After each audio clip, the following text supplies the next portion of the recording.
Баршаңызға сәлем. Бүгін сіздермен гидроцефалия жөнінде сөйлесетін боламыз.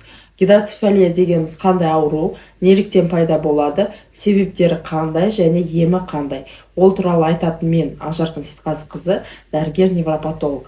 Алдымен менің каналым даму үшін лайк басып, менің каналыма тіркеле кетіңіз. Ал енді гидроцефалия жөнінде айтатын болсақ, гидроцефалия дегеніміз ол мидың ішінде ликвор деген сұйықтықтың мөлшерінің көбеюінен пайда болады. Ликвор бізде мида не үшін керек?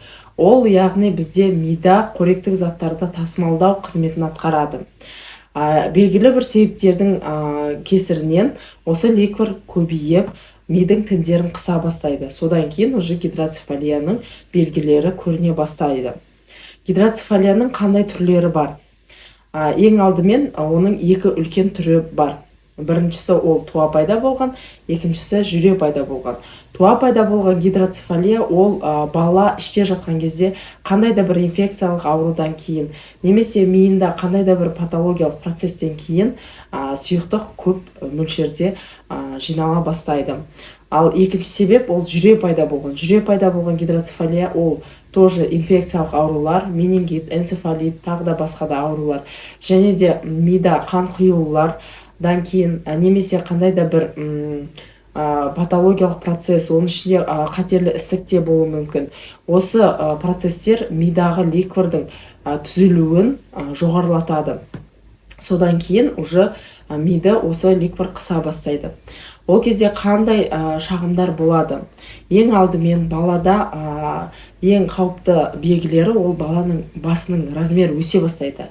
Яғни қалыпты размерден көрі бірнеше сантиметр баланың басы ұлғаяды.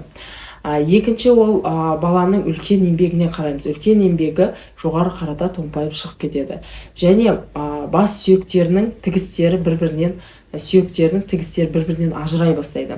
Одан кейін бала өте мазасыз болады, көп жылайды, ұйқысы нашар болады, бетке ұйқы болады, рефлекстерінің бәрі дұрыс болмайды, развитиясынан кішкене дамуда артта қалады, яғни басын уақытылы ұстамайды, аяғын тіремейді, және басқа да даму процесінде проблемалар болады. Және бала көп құсады, салмақ жинамайды. Және бұндай балалар аурушаң келеді.